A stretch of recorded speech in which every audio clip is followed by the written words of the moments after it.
Good evening, my little creatures of the night. Mr. Wendigo back again, and boy, have I got a tale that'll leave you circling back for more tonight. Let's see what the woods have whispered to me this time. Ah yes, here we are. The Grand Tetons, Wyoming's crown jewels. Jagged peaks scraping the sky, wilderness so vast you could disappear for weeks and nobody would even know where to start looking. Beautiful, right? Yeah, until the mountains go quiet. See, the Shoshone and Arapaho peoples who've called this region home for thousands of years, they have stories, old stories, about what happens when a starving man prays to Coyote for salvation. About what answers when you're desperate enough to beg the wrong spirit for help. They call them Coyo'raan, Coyote-walkers, and they don't hunt like normal predators, kitties. Oh no, they circle, they mimic. They learn your voice, your fears, your breaking point, and when you're exhausted, terrified, shattered, that's when they feed. Tonight's tale follows two friends on what should have been a simple hiking trip. 3 days in the Tetons, some fresh air, some quality time, maybe spread some ashes for a buddy they lost. But the mountains had other plans, because something was already out there, watching, circling, hungry. And once the Coyo'raan pick up your scent, they never stop. This is your late night creature feature. Before we begin, I'm curious, where are you listening from tonight? Alone in your room, driving through empty roads, maybe camping under the stars? Drop a comment and let me know. I like knowing who's out there in the dark with me. Now then, let's talk about what happens when the mountains go silent. The Coyo'raan of the Tetons. Chapter 1. The Ordinary Night. The Grand Tetons were never supposed to go this quiet. Nodin had been hiking these mountains since he was 12.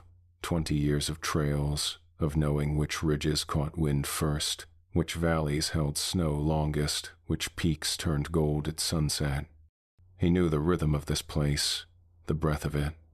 And right now, the mountains weren't breathing.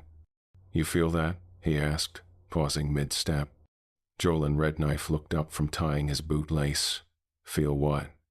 Nothing. That's the problem. They stood on a narrow trail halfway up the north slope, surrounded by lodgepole pines that should have been creaking in the evening breeze, except there was no breeze. The air sat thick and hot, even though the sun had dropped behind the ridge an hour ago. No birds, no crickets, no chipmunks chattering in the brush.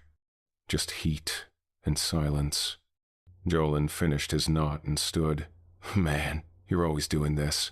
We get out here, you start getting all spiritual about the vibes. Nodin grinned despite himself. The vibes are fucked, Jolen. The vibes are fine. You're just nervous because you haven't been out here since Katie's wedding. Don't bring up Katie's wedding. Why not? You cried. I didn't cry. You absolutely cried. I saw it. Your mom saw it. The priest saw it.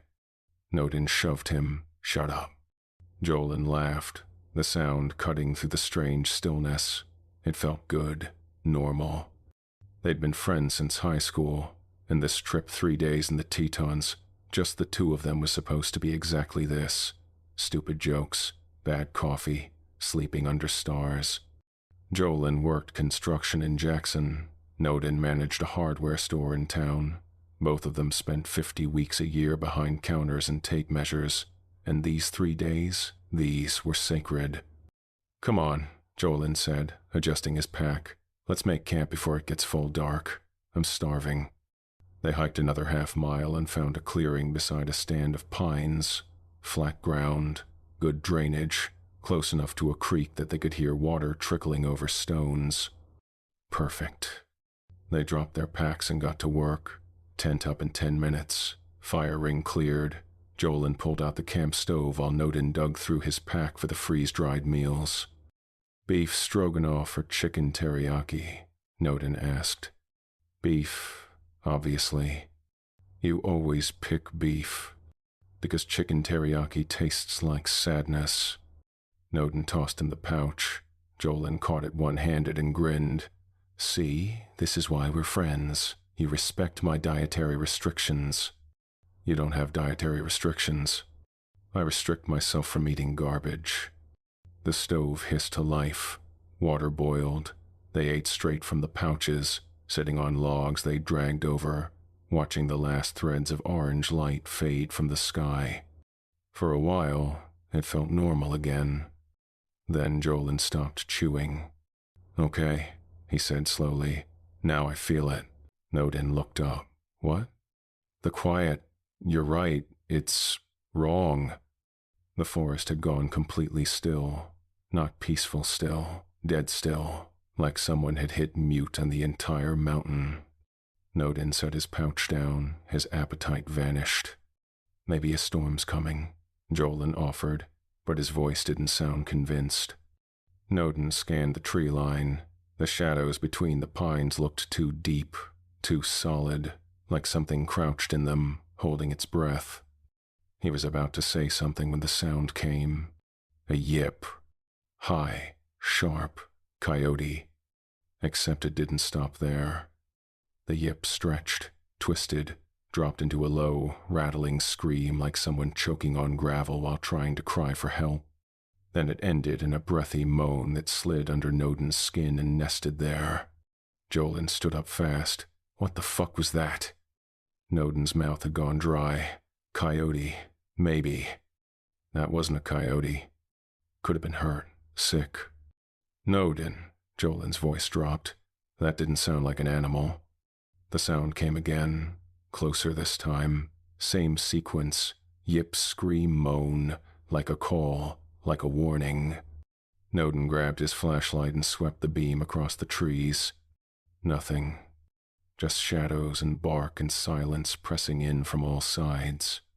Put the light out, Jolen whispered. What? Why?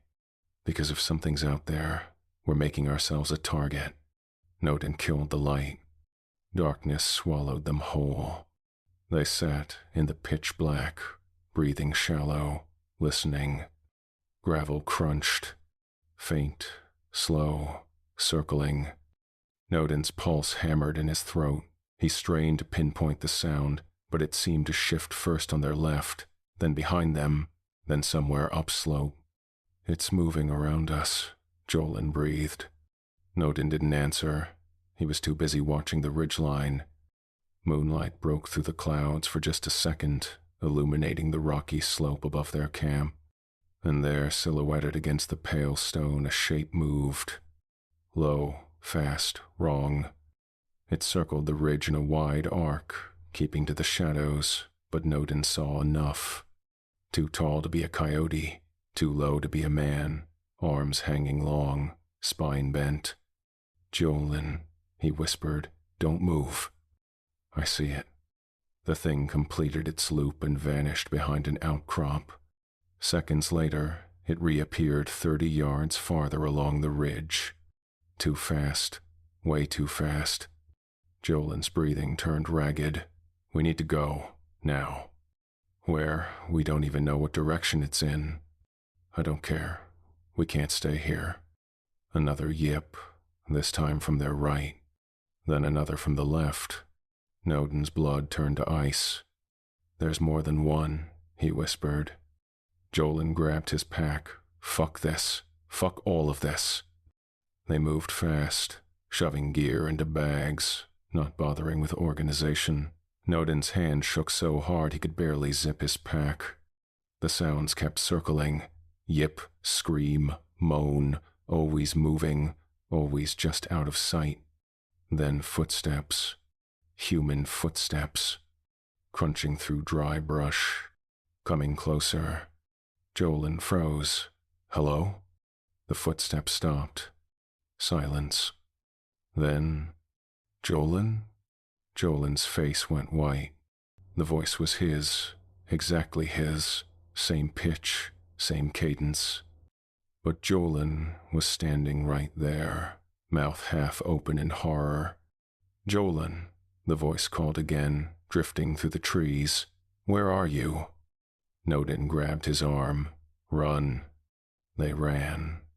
No plan, no direction, just away from the voice, away from the circling, away from whatever the hell was out there using Jolen's voice like bait. They crashed through brush, stumbled over roots, scraped against bark. Nodin's lungs burned, his legs screamed, but he didn't stop. Behind them, laughter echoed through the trees. Not human laughter. Something that sounded like laughter filtered through a dying throat. They ran until their legs gave out, collapsing in a tangle of limbs and gasping breaths. Nodin pressed his back against a boulder, chest heaving, ears ringing. Jolen leaned over, hands on knees, shaking. "Did you hear it? Did you hear my voice?" Nodin nodded, unable to speak. "That wasn't me. That wasn't." Jolen's voice cracked. "What the fuck is out here?" Nodin had no answer. The silence pressed in again. Somewhere far off, a 3-part call echoed across the basin. Yip, scream, moan.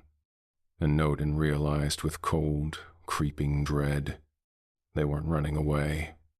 They were being herded. They didn't sleep. Not once. Every time Nodin's eyes started to close, a branch snapped, or gravel shifted, or something breathed just outside the range of his hearing. Jolen sat with his back against a tree, knife clutched in both hands, staring into the dark. "We should have brought a gun," he muttered. "You hate guns. I hate dying more." Nodin almost laughed. Almost. The hours crawled. The moon tracked across the sky. The heat never broke. At some point, Nodin saw eyes. 2 reflective discs, pale and icy, catching moonlight 50 yards away. They didn't blink. They just watched. Then they were gone. "Jolen," Nodin whispered. "It's still out there." "I know. What do we do?" "We survive until morning, then we find help." "What if it doesn't let us?" Jolen didn't answer. The sun finally rose slow, reluctant, like it didn't want to see what daylight would reveal. The first rays touched the ridge, and Nodin stood on shaking legs. "There," Jolen said, pointing. A structure, tall, angular. A fire lookout tower. Relief hit Nodin so hard his knees nearly buckled. They staggered toward it, tripping over roots, scraping palms on rock, not caring. The tower grew larger with every step, a promise of walls, of height, of safety. They reached the base and looked up. A woman leaned over the railing, binoculars pressed to her face. "Hey," she shouted. "You two okay?" Nodin's voice cracked. "No, we need help." The woman scrambled down the ladder faster than seemed possible, boots clanging on metal rungs. She hit the ground running, 30s, dark braid, ranger uniform. "You're Nodin and Jolen, right?" she said, breathing hard. "SAR's been looking for you since yesterday. Your families have been—" "There's something out there," Jolen interrupted. "Something hunting us." The woman's expression shifted. Concern, recognition. "Come inside," she said quietly. "We'll figure this out." They climbed the tower stairs, every step feeling like a small miracle. The woman Maya Skyfeather, her name tag read, handed them water bottles and energy bars. "Talk to me," she said. "What happened?" Nodin told her. The silence, the circling, the 3-part call, the voice mimicry. Maya listened without interrupting, her jaw tightening with every detail. When he finished, she was quiet for a long moment. Then she said, "You saw Coyo'raan." Jolen blinked. "A what?" "Coyo'raan," Maya's voice dropped. "Coyote-walker. My grandmother told me stories. I thought they were just stories." Nodin felt his stomach drop. "You've heard of this thing?" Maya nodded slowly. "The elders say it's a hunger spirit, born when a starving man tried to prey to a coyote for survival, got something else instead." She paused. "They hunt in packs. They circle. They mimic. and they don't stop until they feed. Jolen's hand shook. How do we kill it? Maya met his eyes. You don't. Chapter 2. The Tower. Maya handed them each another water bottle. Drink. You're both dehydrated.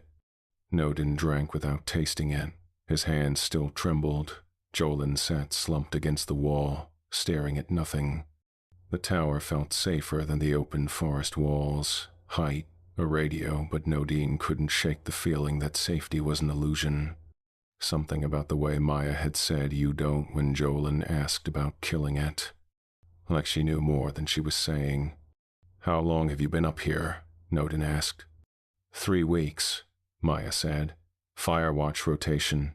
Usually it's boring as hell. Watch for smoke, log weather, read books. She glanced toward the window. This week's been different. Different how? Maya was quiet for a moment. Then she walked to the observation deck and looked out over the basin. The animals left, she said, 4 days ago, all at once. Birds, deer, even the chipmunks. I watched them stream down the mountain like something was chasing them. She turned back, but I never saw what. Jolen sat up straighter. You think it was those things? I think the animals knew something we didn't. Nodin felt his chest tighten. How many are out there? I don't know.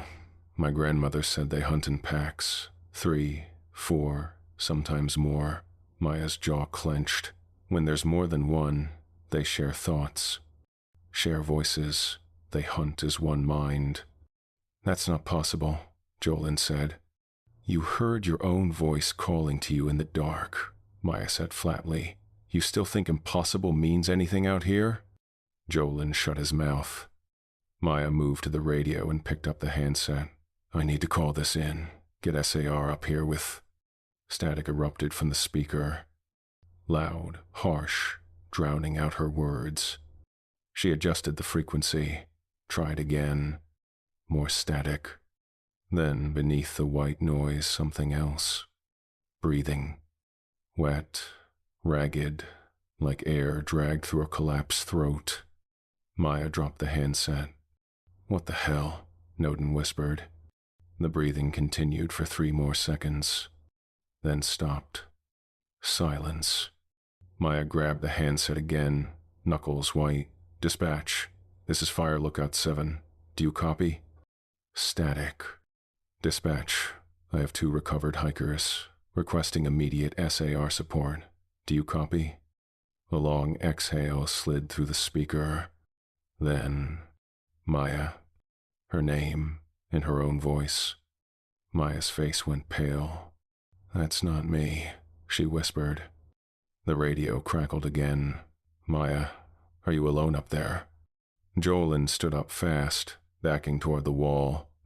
Maya slammed the handset down and ripped the power cord from the radio. The tower fell silent. For a long moment, nobody moved. Then Nodin heard it. Gravel shifting. Faint, far below. Circling. Maya moved to the window and grabbed her binoculars, scanning the ground. I don't see anything, she said, but her voice was tight. The scraping continued. Slow, methodical, a wide loop around the base of the tower.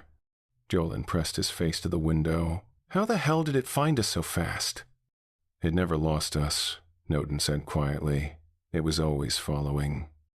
Another scrape, closer now. Maya set down the binoculars and grabbed a spotlight from the equipment locker. She flicked it on and aimed it at the ground. The beam cut through the darkness. Nothing. Just dirt and scattered rocks and the wooden support beams holding up the tower. But in the dust tracks, dozens of them. Circles, wide at first, then tightening inward, spiraling closer and closer to the base. Jesus Christ, Jolen breathed. Maya swept the light across the clearing. Empty. She moved the beam back to the tracks. And this time, she saw something else. A shape, low, fast, darting between shadows at the edge of the light. There, she shouted. But by the time Nodin looked, it was gone. The scraping stopped. Silence pressed in. Thick, heavy, wrong. Nodin's pulse hammered in his ears. Then, knock, knock, knock. Soft, polite. On the door. Everyone froze. The knock came again, gentle, almost tentative. Then a voice. Hello? Quiet, uncertain, human. Jolen's breath hitched. Maya raised a hand, stay quiet. Hello? The voice called again. I need to speak with you. It sounded young, male, scared. Nodin's mind raced. Could it be another hiker? Someone lost? Someone who saw their light and came for help? But deep in his gut, he knew. This wasn't human. The voice dropped to a whisper. I know you're there. Jolen's hands clenched into fists. Maya moved toward the door, peering through the small reinforced window. Nothing, just darkness. She stepped back. For a long moment, nobody spoke. Then Nodin made a mistake. Who the fuck is it? He shouted. The words left his mouth, and the second they did, he knew he'd screwed up. Silence. Then, who the fuck is it? His voice, exactly his voice. But wrong. Flattened, hollow, like an echo with no source. Nodin's blood turned to ice. The voice continued, shifting now, testing itself. Can I come in, please? It sounded more like him with every word. Hello? Hello? What's your name? Jolen grabbed Nodin's arm, fingers digging in hard enough to bruise. The thing outside started muttering, whispering, repeating phrases in Nodin's voice. What's your name? What's your name? How old are you? How old? The words stretched, twisted. They're lying, they're out here, out, waiting for. You aren't alone in there. What's your name? Nodin's skin crawled, hearing his own voice making those sounds fragmented, wrong, hungry, set every nerve on fire. He couldn't take it anymore. You better leave, he screamed. Silence. Then, soft, calm, perfectly mimicked. You better leave. The thing went back to whispering, knocking softly on the door, over and over. Knock, knock, knock. What's your name? Knock, knock, knock. How old are you? Knock, knock, knock. We're coming for you. Maya grabbed the spotlight and aimed it at the door. The knocking stopped. For 5 long seconds, nothing. Then, you can't hide. And the door exploded inward. Not open, not broken. The entire frame shuddered as something hit it with inhuman force, a kick so powerful the wood cracked, the hinges screamed, and dust rained from the ceiling. Everyone hit the floor. The door held, barely. But through the small window, Nodin saw it. 2 reflective eyes, pale, icy, staring directly at him. Then they were gone. Footsteps fast, scraping sprinted away from the tower and vanished into the brush. Jolen was shaking so hard his teeth chattered. What the fuck, what the fuck, what the fuck? Maya crawled to the door and checked the lock, still intact, but the frame had splintered. One more hit like that and it would fail. Nodin pulled himself upright, breath coming in sharp gasps. We need to leave, he said. We can't, Maya said. Not in the dark, not with that thing out there. Then what do? We wait for dawn, we barricade, and we... She stopped. Her eyes locked on something behind them. Nodin turned. Jolen stood in the center of the room, but he wasn't moving. His body had gone rigid, spine straight, arms hanging limp at his sides. Jolen, Nodin whispered. Jolen's head tilted. Slow, unnatural, like a puppet on strings. Maya, are you alone up there?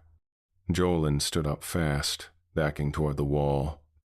Maya slammed the handset down and ripped the power cord from the radio. The tower fell silent. For a long moment, nobody moved. Then Nodin heard it. Gravel shifting. Faint, far below. Circling. Maya moved to the window and grabbed her binoculars, scanning the ground. "I don't see anything," she said, but her voice was tight. The scraping continued, slow, methodical, a wide loop around the base of the tower. Jolen pressed his face to the window. "How the hell did it find us so fast?" "It never lost us," Nodin said quietly. "It was always following." Another scrape, closer now. Maya set down the binoculars and grabbed a spotlight from the equipment locker. She flicked it on and aimed it at the ground. The beam cut through the darkness. Nothing. Just dirt and scattered rocks and the wooden support beams holding up the tower. But in the dust tracks, dozens of them. Circles, wide at first, then tightening inward, spiraling closer and closer to the base. "Jesus Christ," Jolen breathed. Maya swept the light across the clearing. Empty. She moved the beam back to the tracks. And this time, she saw something else. A shape, low, fast, darting between shadows at the edge of the light. "There," she shouted. But by the time Nodin looked, it was gone. The scraping stopped. Silence pressed in. Thick, heavy, wrong. Nodin's pulse hammered in his ears. Then, knock, knock, knock. Soft, polite. On the door. Everyone froze. The knock came again, gentle, almost tentative. Then a voice. "Hello?" Quiet, uncertain, human. Jolen's breath hitched. Maya raised a hand, "Stay quiet." "Hello?" The voice called again. I need to speak with you." It sounded young, male, scared. Nodin's mind raced. Could it be another hiker? Someone lost? Someone who saw their light and came for help? But deep in his gut, he knew. This wasn't human. The voice dropped to a whisper. "I know you're there." Jolen's hands clenched into fists. Maya moved toward the door, peering through the small reinforced window. Nothing, just darkness. She stepped back. For a long moment, nobody spoke. Then Nodin made a mistake. "Who the fuck is it?" he shouted. The words left his mouth, and the second they did, he knew he'd screwed up. Silence. Then, "Who the fuck is it?" His voice, exactly his voice. But wrong. Flattened, hollow, like an echo with no source. Nodin's blood turned to ice. The voice continued, shifting now, testing itself. "Can I come in, please?" It sounded more like him with every word. "Hello? Hello? What's your name?" Jolen grabbed Nodin's arm, fingers digging in hard enough to bruise. The thing outside started muttering, whispering, repeating phrases in Nodin's voice. "What's your name? What's your name? How old are you? How old?" The words stretched, twisted. They're lying, they're out here, out, waiting for. "You aren't alone in there. What's your name?" Nodin's skin crawled. Hearing his own voice making those sounds fragmented, wrong, hungry, set every nerve on fire. He couldn't take it anymore. "You better leave," he screamed. Silence. Then, soft, calm, perfectly mimicked. "You better leave."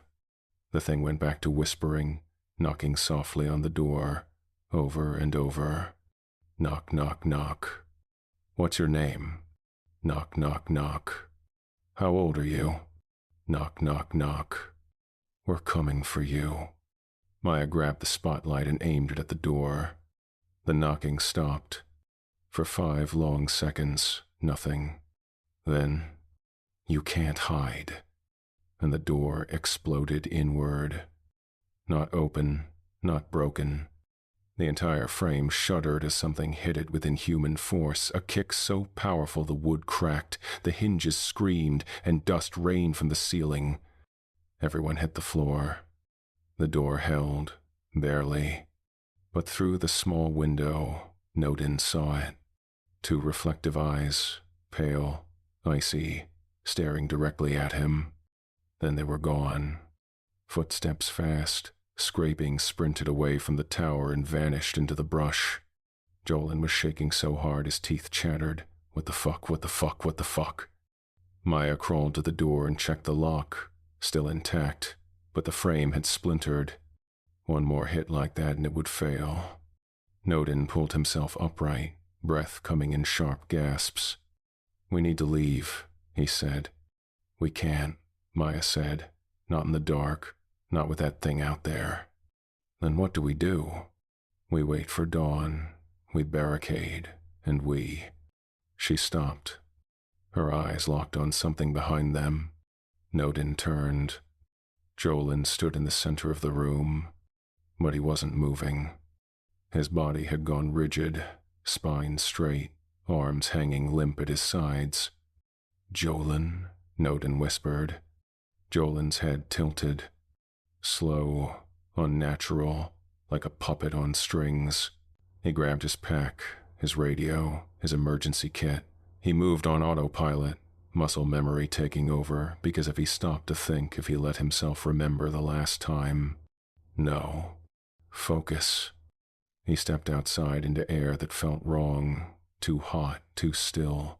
The mountains loomed dark against a sky just beginning to lighten. And somewhere in the distance, faint enough that he almost missed it, a three-part call. Yip, scream, moan. Soren's jaw clenched. He knew that sound. He'd heard it a year ago, the night a 10-year-old boy vanished from his campsite, the night Soren found tracks circling the tent in tightening spirals, the night he followed those tracks until they just stopped. No body, no blood, just churned earth and the smell of hot iron. The investigation went nowhere. The family blamed him. Hell, Soren blamed himself. He should have found the kid. He should have known. He climbed into his truck and drove toward the trailhead, hands tight on the wheel. His radio crackled. "Black Cloud, this is dispatch. We've got another team en route. ETA 30 minutes. "Copy that. I'm 15 out. "Soren?" The dispatcher hesitated. "Be careful up there." He didn't answer. Soren reached the trailhead as dawn broke across the Tetons. The peaks caught fire, gold and red bleeding across granite, but the valleys stayed dark, shadowed, wrong. A ranger vehicle was already parked at the access road. A young guy, mid-20s, fresh uniform, leaned against the hood. "You're Black Cloud?" he called out. Soren nodded, grabbing his pack. "You are?" "Daniel Chen. Got assigned to this sector 2 months ago." He tried for a smile.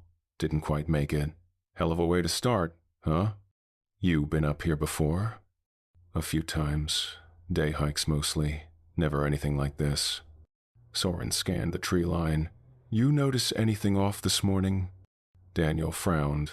"Like what?" "Animals, birds, anything moving." Daniel looked around, really looked. His frown deepened. "Now that you mention it." "No, nothing." He glanced at Soren. "That's weird, right?" "Yeah." Soren started up the trail without another word. Daniel hurried to follow. They hiked hard for 90 minutes. The silence stayed thick. No wind, no bird song, just boots on dirt and their own breathing. Soren kept his eyes on the ground. Tracks. Human boot prints, 2 sets, running mixed with something else. He knelt. 3-toed, too large for a coyote, and behind each front print, a heel impression, almost human-shaped. "What the hell is that?" Daniel whispered. Soren stood without answering. He'd seen these before, a year ago, around the missing kid's tent. His stomach tightened. They kept moving. The tracks followed the trail for a mile. then veered off into rougher terrain. Soren led them upward, scrambling over loose scree and sun-baked granite. Daniel was breathing hard. How much farther? Another hour, maybe less. Do you know what made those tracks? Soren didn't answer. Sir? Keep your eyes open and your mouth shut. Daniel fell silent. They climbed higher. The tracks multiplied. Not just 2 sets now. 4, 5, all circling, weaving, following the same prey. Pack hunters. Coordinating. And then Soren saw the fire lookout tower rising above the ridge. Relief hit him for half a second. Then he saw the ground around it. Circles, dozens of them, spiraling inward like a noose pulled tight. Jesus Christ, Daniel breathed. Soren broke into a run. Maya met them at the base of the tower, rifle in hand, face pale and exhausted. Black cloud, she said, and the relief in her voice was so raw it hurt to hear. You okay? Soren asked. No, but I'm alive. She glanced at Daniel. Who's this? Daniel Chen, new guy. Maya nodded once. You're gonna wish you'd stayed new somewhere else. She led them up the stairs. Inside, Nodin and Jolen sat against the wall, both looking like they'd aged 10 years overnight. Jolen's shirt was stained with something black and foul-smelling. Soren knelt beside them. I'm Ranger Soren Blackcloud, SAR. You two hurt? Not physically, Nodin said quietly. Jolen laughed. It sounded broken. Depends on your definition of hurt. Soren looked at Maya. What happened? She told him everything. The circling, the voice mimicry, the knocking, the possession. By the time she finished, Daniel had gone white. That's not possible, he said. I watched black shit pour out of his mouth, Maya said flatly. You tell me what's possible. Soren's mind raced. This matched. Every detail matched what he'd read in old reports, stories from elders, warnings he dismissed as folklore. Coyo'raan, he said quietly. Everyone looked at him. You know what they are? Nodin asked. Soren nodded slowly. My grandfather told me stories. I thought. He stopped. I thought they were just stories. Well, they're not, Jolen snapped. So how do we kill them? Soren met his eyes. You don't. That's what she said. Jolen's voice rose. Everyone keeps saying that. So what? We just die? No. Soren's voice hardened. We run. We get to the ranger station. We call for backup with real firepower. But we don't fight them.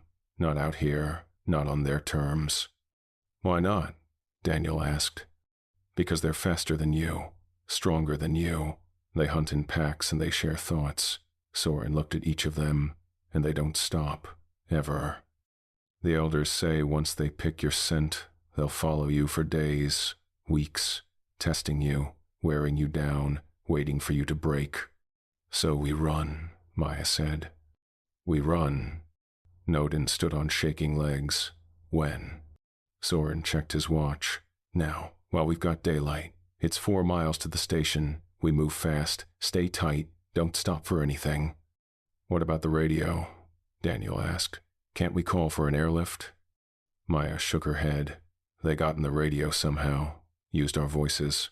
I don't trust it. Soren pulled out flares from his pack. We'll drop these every half mile. Give SAR a trail to follow if something goes wrong. You mean when something goes wrong? Jolen muttered. Soren didn't correct him. They gathered what they could.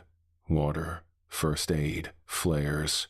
Maya grabbed her rifle. Soren checked his sidearm. Daniel clutched a canister of bear spray like a lifeline. Stay between me and Maya, Soren told the others. Daniel, you take rear. Anything moves behind us, you yell.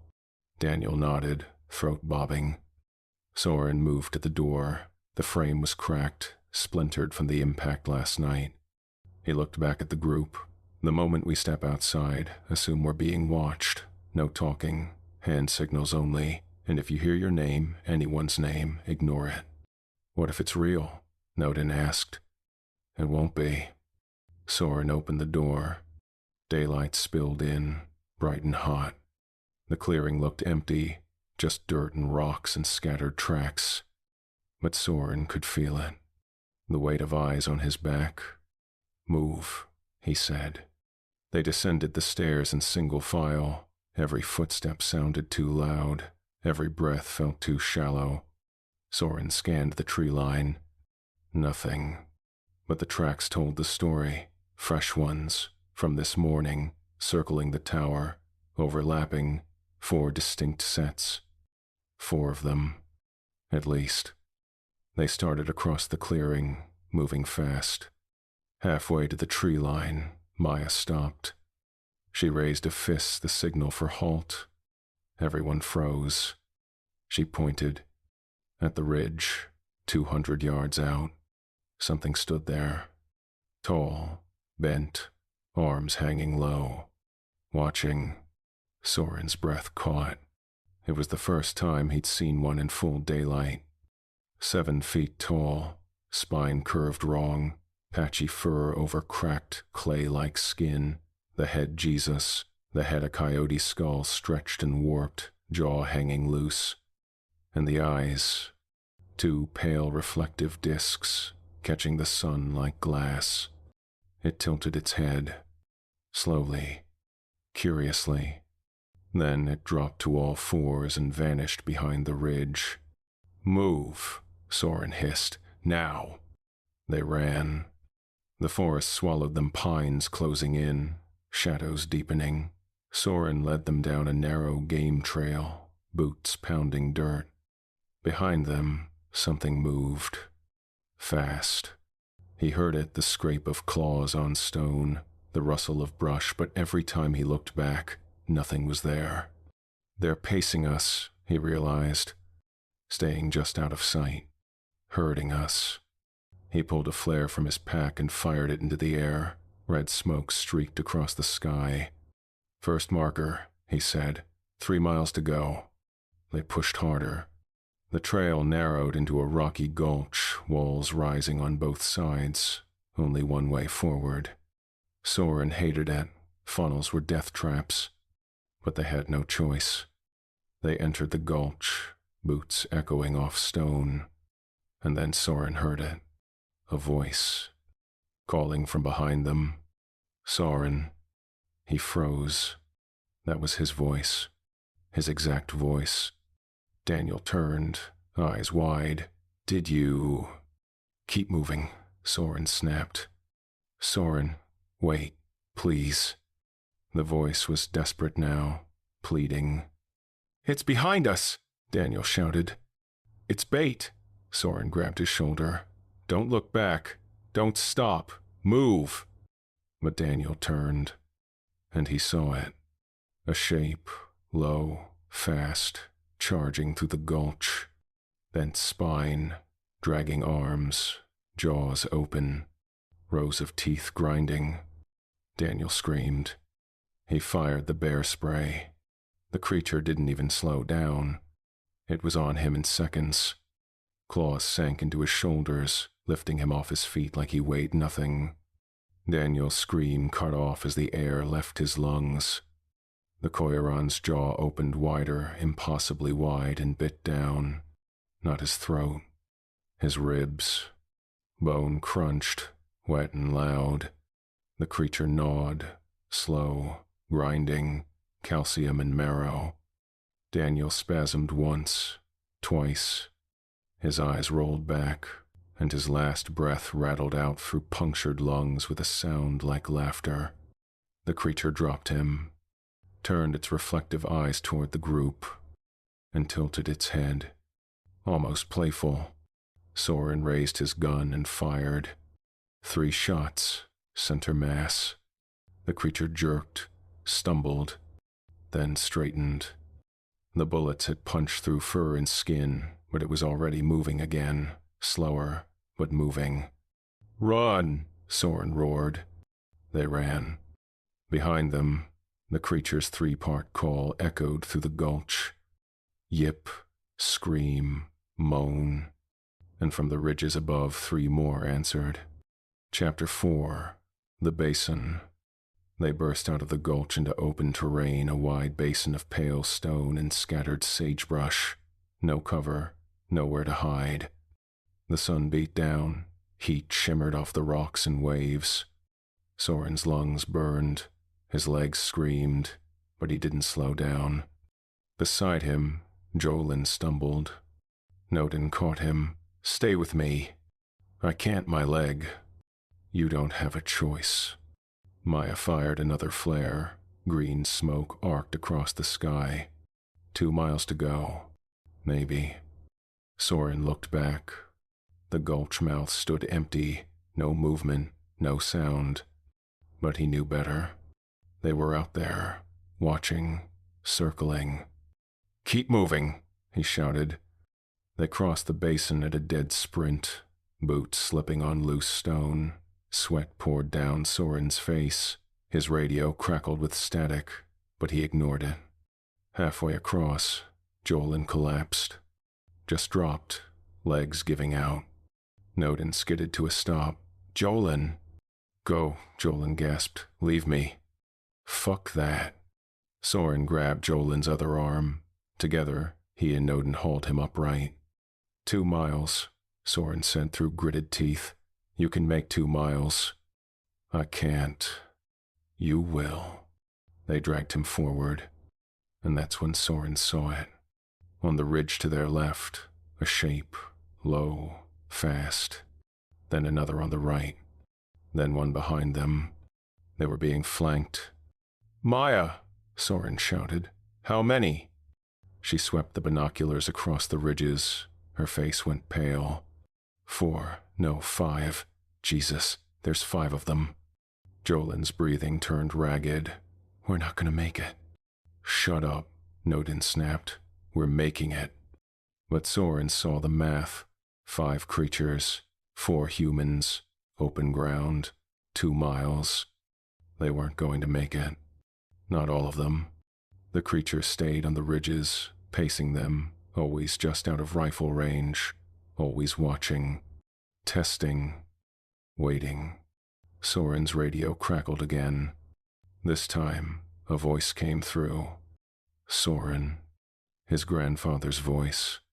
Soren's chest seized. "Soren, why didn't you save him? The missing kid, the boy from last year. You let him die, Soren. You let me down." His grandfather had been dead for 10 years, but the voice was perfect.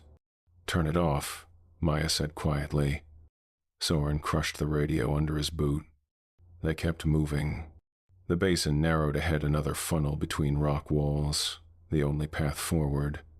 Soren's stomach dropped. "We have to go through," Maya said. "I know. It's a kill zone." "I know." They entered the narrow passage, walls rising 30 feet on either side, shadows deep and cool, the ground littered with loose rocks that shifted underfoot. Halfway through, Jolen stopped. "Wait," he whispered. Everyone froze. "What?" Nodin asked. "Listen." They listened. Nothing. Pure silence. No wind, no birds, no scraping claws. Nothing. "They stopped following," Jolen said. "No," Soren said quietly. "They're ahead of us." And then he heard it. A soft scrape from above. He looked up. 2 reflective eyes stared down from the ridge. Then 4 more appeared beside them. Then 6. "Run!" Soren screamed. They ran. The creatures dropped from the ridges, falling 20 feet and landing in crouches that should have shattered bone but didn't. One cut off their path ahead. Another landed behind them. They were trapped. Soren raised his gun. "Get behind me." The creature ahead tilted its head, jaw hanging loose, teeth grinding. It took 1 step forward. Then another. Slow, deliberate, savoring it. Behind them, the other creature matched its pace. The walls closed in, the shadows deepened. And Jolen laughed. Not a normal laugh. A broken, hysterical sound. "This is it," he said. "This is how we die." "Shut up," Nodin hissed. "We're fucking dead. All of us." "Jolen, stop." But Jolen wasn't listening. He pulled away from Nodin and staggered forward. "You want me?" he shouted at the creature. "Come get me." "Jolen, no." But it was too late. The creature lunged. It happened fast. Too fast. The Coyo'raan covered 15 feet in a single leap, claws outstretched, jaw gaping. It hit Jolen mid-chest and drove him into the ground. Nodin screamed. Soren fired. 3 shots. All hit. The creature jerked but didn't stop. It pinned Jolen to the rocks with one hand, claws punching through his shoulder, grinding against bone. Jolen tried to scream, but the creature's other hand clamped over his mouth. Then it bit. Not the throat, not the face, the ribs. Its jaw opened impossibly wide and clamped down on Jolen's side. Bone cracked, wet, loud. The creature's teeth serrated bone plates, grinding like millstones, tore through muscle and cartilage, seeking marrow. Jolen's legs kicked. His free hand clawed at the creature's skull. Blood poured hot and red, soaking the rocks. The creature gnawed, slow, methodical, like it had all the time in the world. Jolen's eyes found Nodin's. Wide, terrified, pleading. Then the light left them. His body went slack. His last breath rattled through punctured lungs, a wet, bubbling sound that almost resembled laughter. The creature released him, turned its reflective eyes toward the group, and stood. Slowly, vertebrae cracking, blood dripping from its jaws. It tilted its head. Curious, playful. Soren grabbed Nodin, who was frozen, staring at Jolen's body, and yanked him backward. "Move, now." The creature behind them stepped aside, opened the path. They ran. Behind them, the creature knelt beside Jolen's body and resumed feeding. The wet sounds followed them for 100 yards. They didn't stop running until the passage opened into another basin, wider this time, more exposed. Nodin collapsed, sobbing. "He's gone," he gasped. "He's fucking gone." Maya grabbed his shoulders. "I know, I'm sorry, but we have to keep moving. He was my best friend. I know. Since we were kids." "Nodin," Soren's voice cut through, hard, cold. "If you stop, you die. If you die, he died for nothing. So get up." Nodin looked at him with red, furious eyes. Then he stood. Soren pulled another flare and fired it, blue smoke this time. 1 mile to go. Maybe less. He could see the ranger station now, a dark shape on the horizon, hugged by pines. So close. But the creatures were still out there. He could feel them, moving through the brush, coordinating, tightening the circle. "Stay together," Soren said. "We're almost there." They started across the basin. And that's when Maya stopped. "Soren," she said quietly. "What?" "They're not chasing us anymore." He looked back. The ridges were empty, no movement, no eyes. Nothing. "Where are they?" Nodin whispered. Soren scanned the terrain, his pulse hammered. Then he saw the tracks. Fresh ones, in the dust ahead, leading toward the ranger station. "Oh no," he breathed. "What?" Maya asked. "They're not behind us." He looked at her, blood draining from his face. "They're already there." Chapter 5. The Station. They approached the ranger station slow, weapons raised, every sense screaming. The building looked normal. Log walls, green roof, solar panels. The flag hung limp in the dead air. But the door stood open. Soren hadn't left it open. "Stay behind me," he whispered. They crept forward, boots crunching gravel. 30 feet from the door, Soren saw them. Tracks everywhere, circling the building, looping, spiraling inward, and leading inside. Fuck, Maya breathed. Soren raised his gun and moved to the doorway. He peered inside.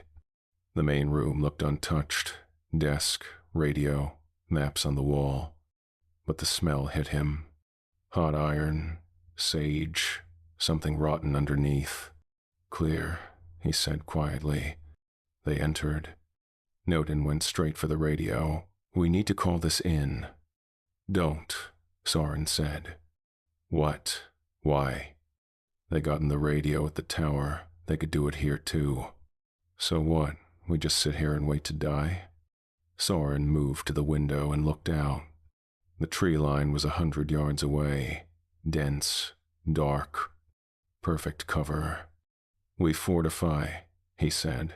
Lock the doors, bar the windows, and we wait for Sar. How long? Maya asked. They were 30 minutes behind me. That was 3 hours ago. Soren checked his watch. They should be here soon. Should be.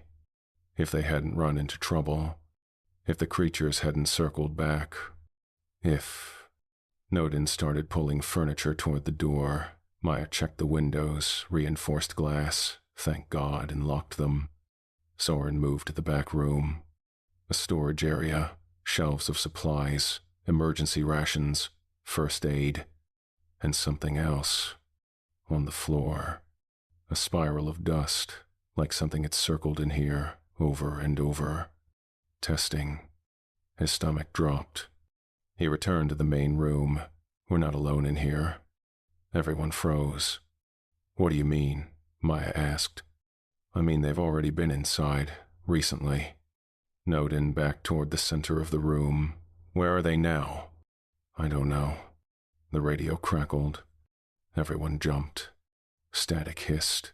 Then, Soren. His grandfather's voice again. Soren, why did you leave me?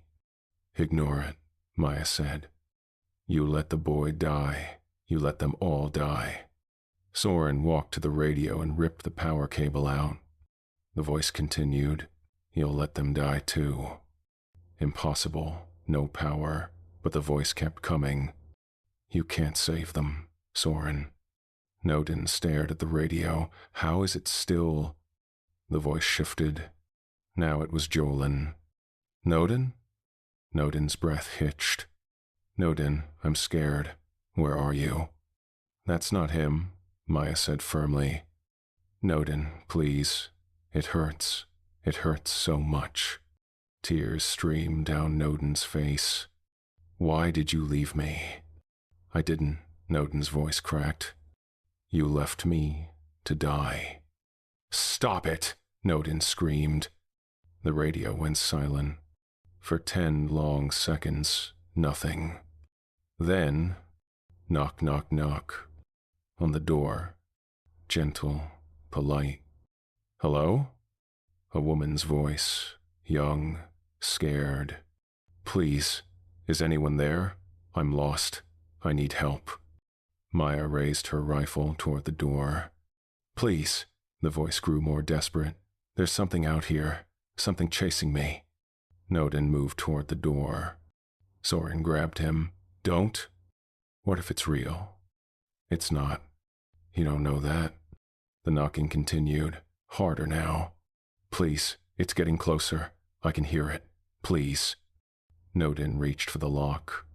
Maya blocked him. She's right. You open that door, we're all dead.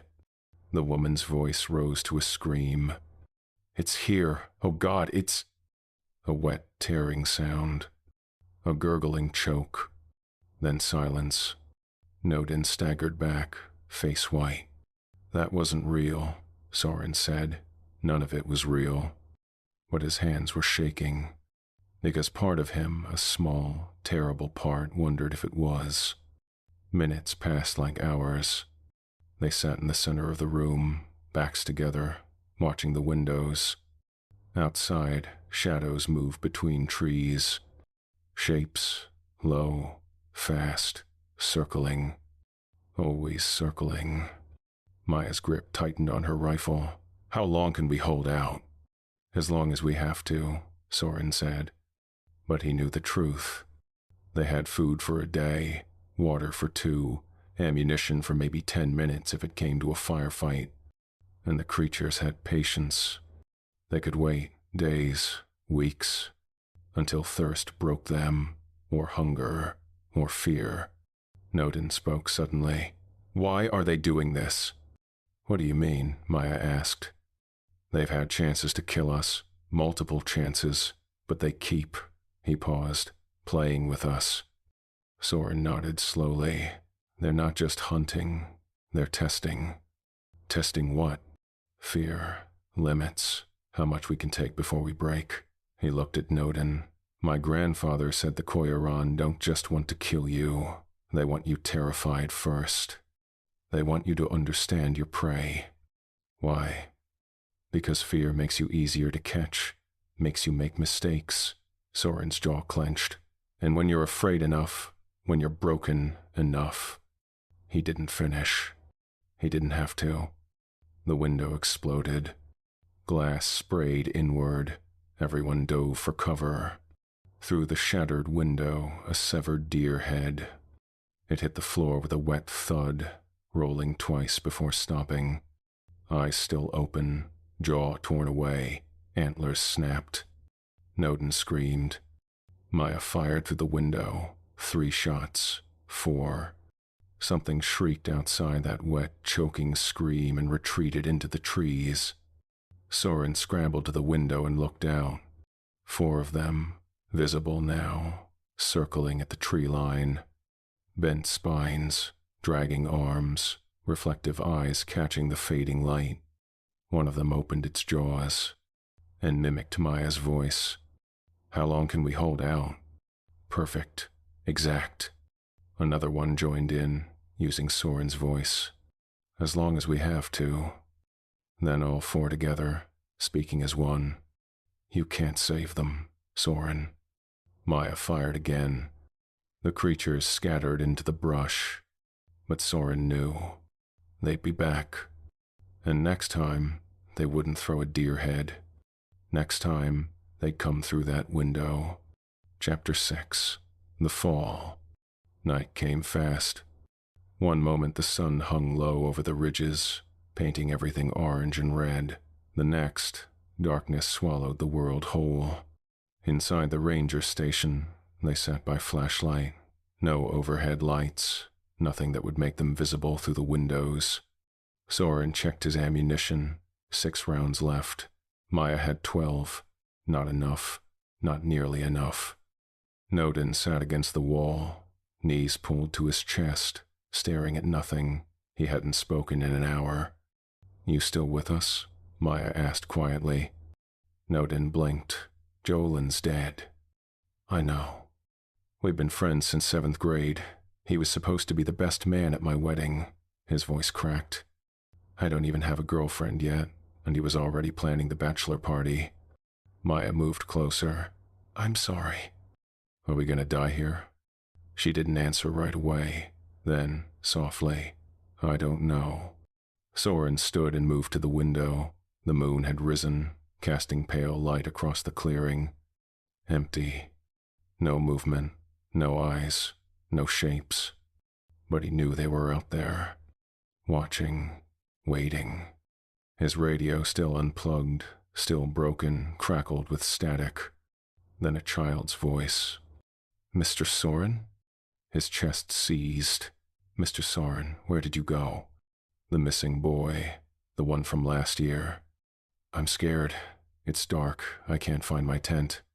Soren closed his eyes. Why didn't you help me? Turn it off, Maya said. It is off. Then smash it. Soren grabbed the radio and threw it against the wall. Plastic shattered, components scattered. The voice stopped. Silence pressed in. Then, scratching, faint, rhythmic, coming from under the floor. Everyone froze. Tell me you heard that, Nodin whispered. Soren knelt and pressed his ear to the floorboards.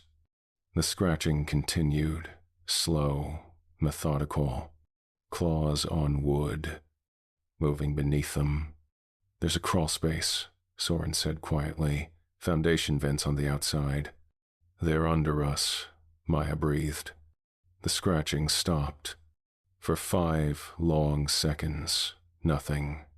Then, slam. The entire floor shook.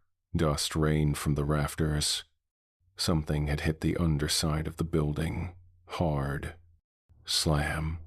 Again, closer this time. Testing the boards, finding weak points. Nodin scrambled backward. They're coming through. Soren moved to the center of the room, gun raised. The floorboards bulged. Cracked. Split. A hand punched through long fingers, claws like knives, skin cracked and clay-colored. It groped blindly, searching. Maya fired. The hand jerked back through the hole. A shriek echoed from below, that wet, choking scream. Then silence. They waited. Seconds. Minutes. Nothing. Soren moved to the hole and looked down. Darkness. Pure darkness. But he could smell it. Hot iron. Sage. Rot. They're still down there, he whispered. How many? Nodin asked. I don't know. Maya checked the windows. Still clear outside. They're coordinating, Soren said. Some below, some outside. They're trying to flush us out. Into what? An ambush. Nodin's breathing quickened. So what do we do? Soren looked at Maya. She looked back. And in that moment, they both understood. Someone had to make a choice. Maya stood. I'll draw them off. No, Soren said immediately. We need a distraction, something to break their formation. That's suicide. Maybe. She checked her rifle. But if I can scatter them, you two can make it to the vehicle. Drive out. Get real help. Maya. I'm not asking permission. Her voice was steady. Final. I'm the best shot. I know this terrain. And I'm not letting those things pick us off one by one. Nodin stood. You can't. I can. She looked at Soren. You know I'm right.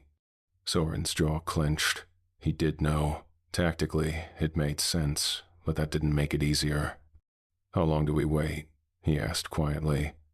Give me 5 minutes. I'll make noise. Draw them toward the ridge. When you hear gunfire, you run. Maya. She smiled, sad, tired. My grandmother always said the Tetons would take me someday. Guess she was right. Before Soren could respond, she moved to the back door. She paused, looked back. Tell my family I didn't go quiet. Then she was gone. Soren counted the seconds. 60, 120, 180. Beside him, Nodin shook violently. She's not coming back. I know. We're just letting her die. She's giving us a chance. That's not. Gunfire. 3 shots. Rapid. From the ridge west of the station. Then Maya's voice, shouting, taunting. Come on. Over here. Come get me, you ugly fucks. More gunfire. 4 shots. 5. A shriek answered her, multiple voices, overlapping, converging on her position. Now, Soren said. They burst through the front door and ran. The vehicle sat 50 yards away, keys still in the ignition. Soren had made sure of that. They sprinted across open ground. Behind them, more gunfire. Then a scream. Human. Female. Maya. Nodin faltered. We have to. Run, Soren roared. They reached the vehicle. Soren threw open the driver's door. Nodin dove into the passenger seat. The engine roared to life. And through the windshield, Soren saw it. A shape. Low. Fast. Charging from the tree line. headed straight for Maya's position. Then another, and another. 3 of them, closing in. More gunfire, desperate now, uneven. Then, silence. Soren's hands froze on the wheel. No. A scream tore through the night. Not fear, not pain. Defiance. Maya's voice, raw and furious. Fuck you. One final shot. Then nothing. Soren slammed the vehicle into gear and punched the accelerator. They tore down the dirt road, gravel spraying, trees whipping past. In the rearview mirror, shadows moved at the forest edge. 4 reflective eyes, then 6, then 8. Watching them go, but not chasing. Not yet. Maya emptied her rifle into the first one, saw it stagger, saw blood spray, but it kept coming. The second hit her from the side. Claws punched through her ribs, lifted her off the ground. She screamed, not from pain but from rage, and jammed her knife into its eye socket. It dropped her. She hit the rocks hard, felt something crack, couldn't breathe right.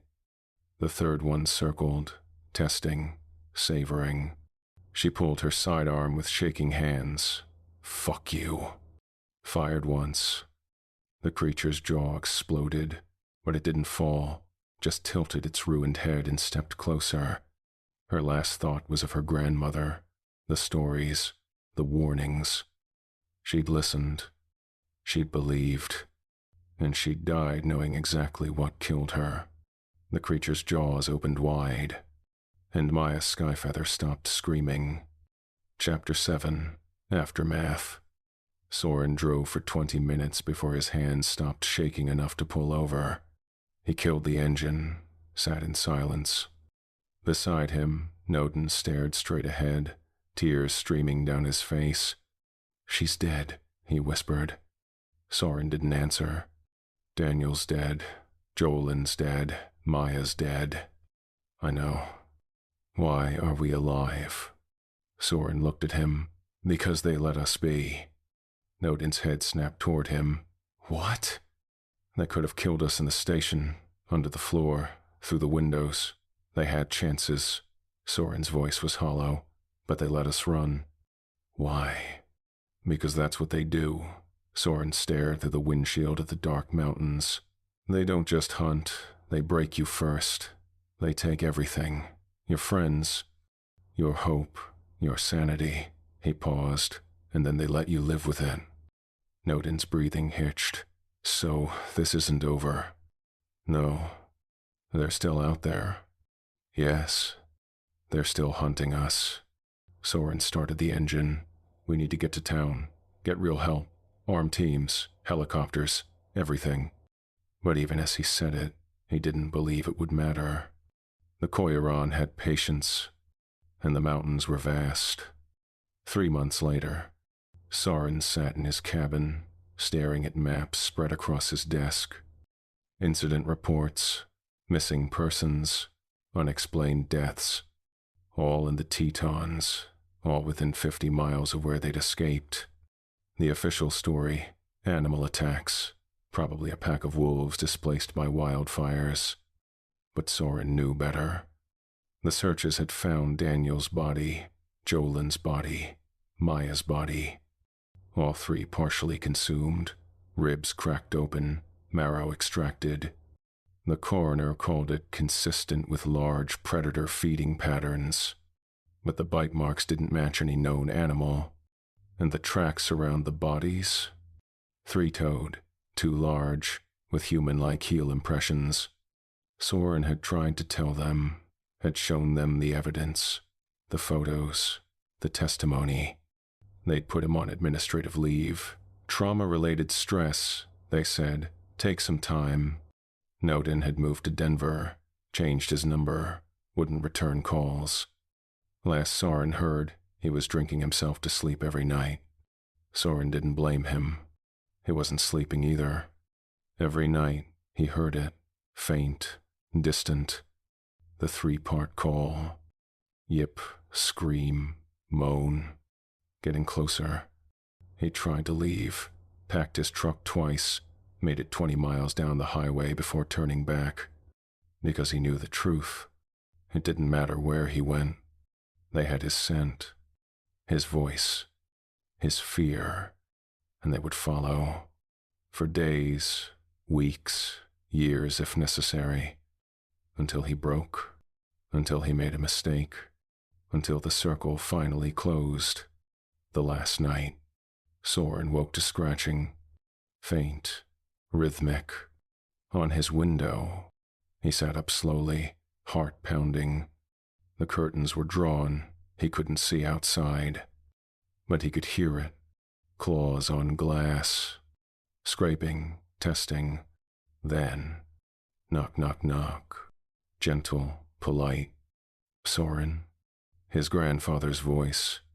Soren, let me in. I'm cold. He didn't move. Please, Soren. It's dark out here. The voice shifted. Now it was the missing boy. Mr. Soren, I'm scared. There's something out here. His hands clenched the sheets. Why didn't you help me? Then Maya's voice. You let me die, Soren. Then Jolen. You left us all. Then Daniel. Then his grandfather again. Then all of them together, overlapping, harmonizing, speaking as one. You can't run forever. Soren stood, walked to the window.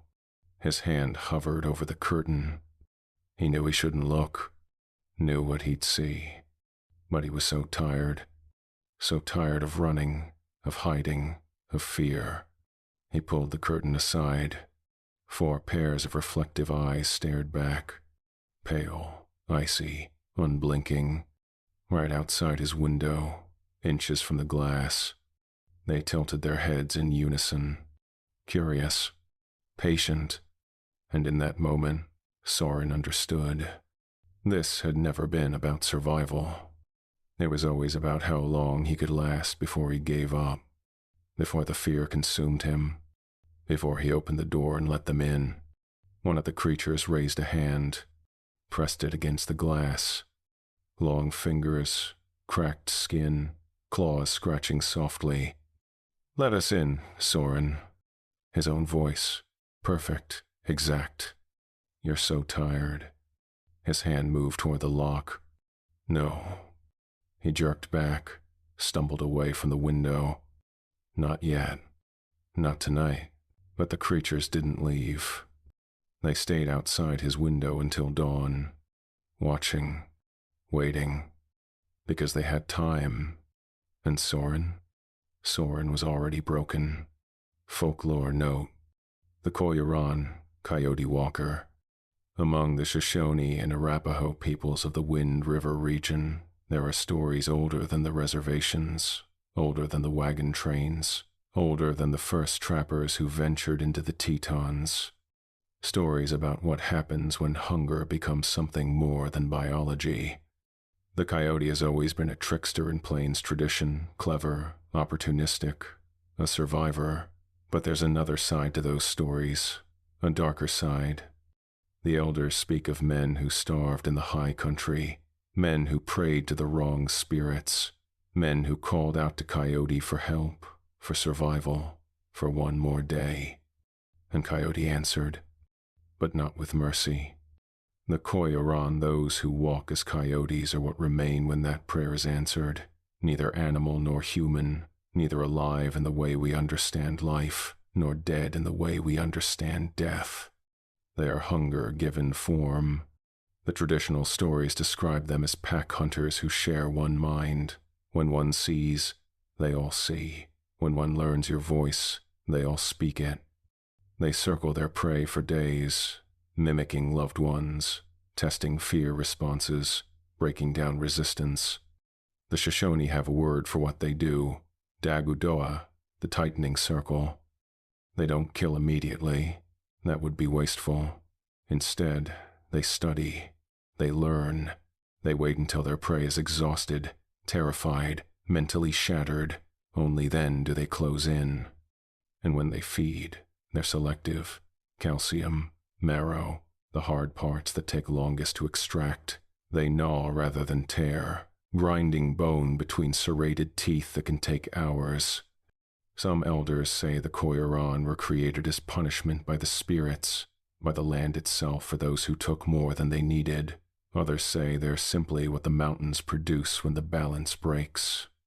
Either way, the warnings are consistent. If the animals flee, follow them. If the mountains go silent, leave immediately.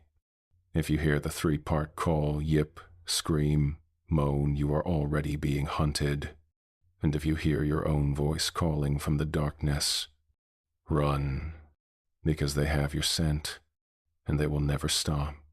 The Wind River elders still tell children, respect what you hunt, take only what you need, and never, ever pray to Coyote when you're desperate. Because Coyote always answers, just not the way you hope. Well, boys and ghouls, that wraps up another terrorific tale from the vault. Poor Soren, sole survivor, living in his cabin, hearing scratches on the window every night. The thing about the Coyo'raan, kiddies, they're patient, they'll follow you for years. Decades, waiting for the moment you break, the moment you open that door. Sleep tight, Soren. I'm sure they're just being friendly. If this story crawled under your skin the right way, hit that subscribe button. New creature features drop every day at 8 p.m. Central, and trust me, tomorrow's even nastier. Leave a like if you'll never look at coyotes the same way again, and drop a comment where are you watching from, what cryptid haunts your neck of the woods. Have you ever experienced the mountains going completely silent? I'm always hunting for the next nightmare. Remember, if you hear the three-part call, you're already being hunted. If the animals flee, follow them. And if you hear your own voice calling from the darkness, run. Because they have your scent now. And they never, ever stop. Until next time, kiddies, keep your fires burning and your eyes on the trees. This has been Late Night Creature Feature. I'm Mr. Wendigo, and the circle is always tightening.